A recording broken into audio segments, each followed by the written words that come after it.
See, there are no more sparrows. Since my return from Frankfurt, it's now 2 weeks, there are no more sparrows living in the hedges.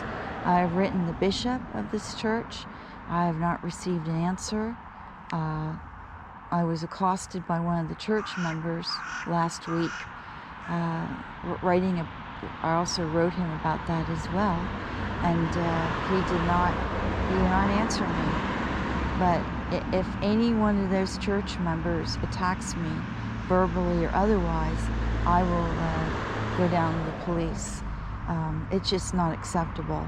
You see, they put the spikes on the roof, and so you know that they don't appreciate birds. Here we got a dog walker. At least she went around me, so she knows I'm taking a video. But anyway, it's just, huge problem. There are a few ducks that come, but she doesn't bother me. But I think perhaps months ago she verbally assaulted me as well, but now she just ignores me. But you can see the birds are not particularly afraid of her. We have a few pigeons on the roof, but in a few weeks all of them will be gone.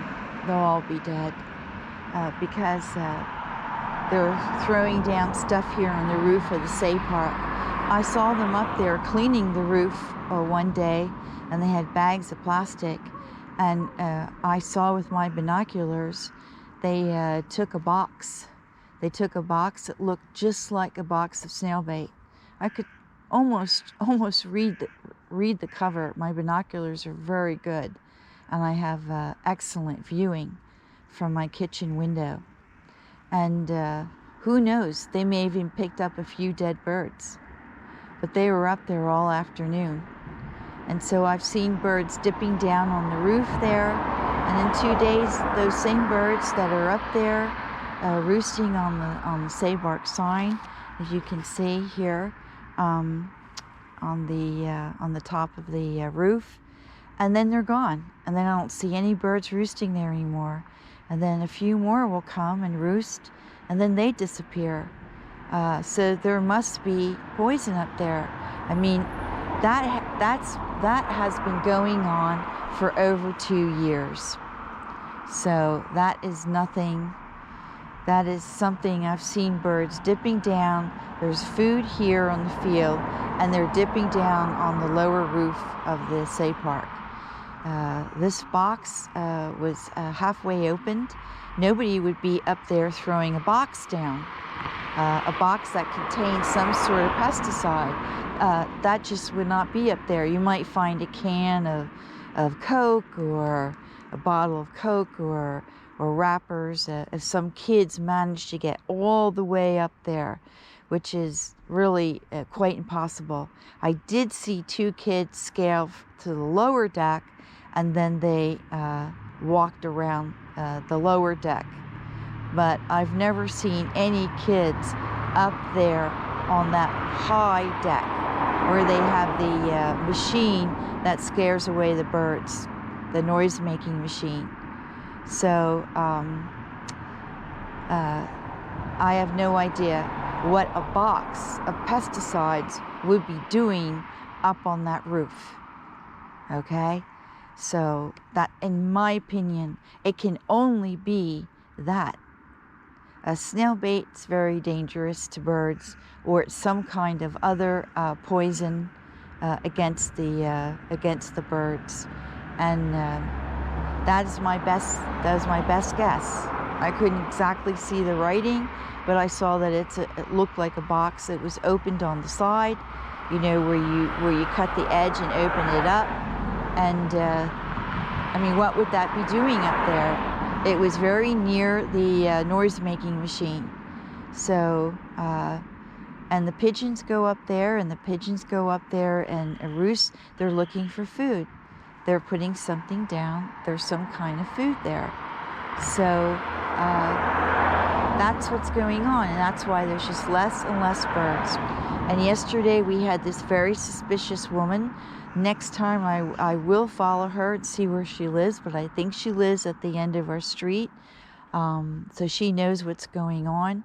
The birds don't really, people living up above our street don't really know what's going on. And I don't think they're impacted by the birds one way or the other. But obviously the people on our street all know what's going on.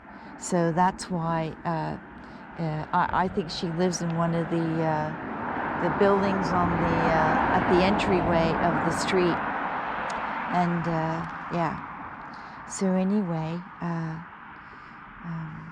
we'll let the birds go in peace because the church people will be coming in. Parishioners will be coming very shortly, and I wanted to get this posted. I haven't done one all week. I've been just so incredibly busy and very hectic between packing up the storage room, helping my son find apartments on the internet, which has been, I don't know if anyone's listening, but understanding that if you don't have a credit history in America, you have excellent credit history in a foreign country, and then you come back to America with no credit history, how difficult it is to find and rent an apartment. It is just unbelievable. They base a lot of the applications are all based, one of the criteria is credit history.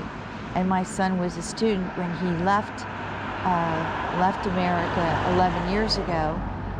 He was studying his PhD, and gave that up to go to work, and then found out, because according to Switzerland, America falls into the third world category, along with China and Vietnam and India, but they consider to be third world.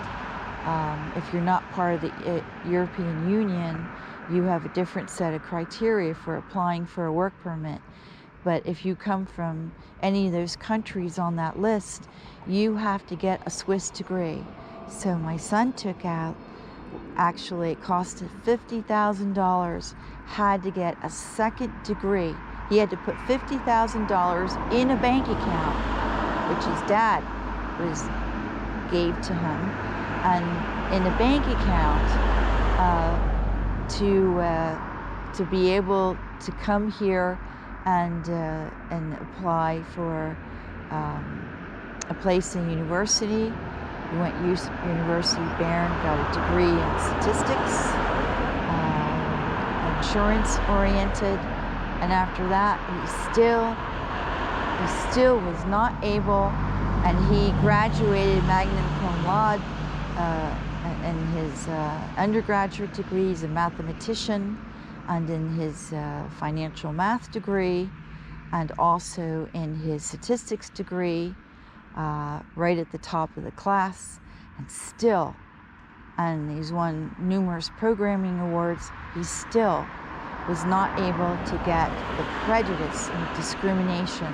Of course, at that time, the American banks were asking for the account holders of people who had Swiss bank accounts, and Switzerland did not want to give them, but eventually they bended and they gave those bank accounts up, but not without, inflicting some sort of penalty for that. And the penalty, I think, was not issuing work permits to Americans. So there was a company that wanted to hire him, but they said it would cost about $25,000 for them to go get the work permit. And my son said no. He went to Germany immediately. Within a week or two, he had a job. So, and he was been working there ever since. So I just want to give you that little background about another problem with discrimination here. Certainly against Americans. It's very, very high. I'm going to leave these little birdies alone here, and then I'm going to go and continue on my day, and I'm going to get this posted. So, because the dog walkers will be out, and I need to be out of here, and they need to be feed. So some of them are just standing there, of course they're listening to me. Sometimes to calm them down, I talk to Charlie and I talk to them, and it calms them down, which is really nice. But it doesn't work all the time, most of the time. Let's say Sunday morning's really the only time where I'm not being interrupted every minute by a car. The traffic here, as you know, is horrendous. I believe way up there on the roof, I don't know if you can see it, the top of the Say Park, off to the left where the that's either the heating or air conditioning system, there's a bird way at the top. That's Charlie's old roosting spot, and I believe that's him up there. That's where he used to roost, among with other birds, but not anymore. They threw down poison there too, and I found remnants of it. But of course, it's my word that I found it there, and the district attorney, of course, did not believe me. So, nor did they find any of the 8 or 9 samples I gave them poisonous. But they were, like I said, the policeman had to move the samples. The stench of the samples of the pesticide was so bad, he had to move it to another corner of the room. And they want to tell me there were no residues of pesticide. That is just incredible.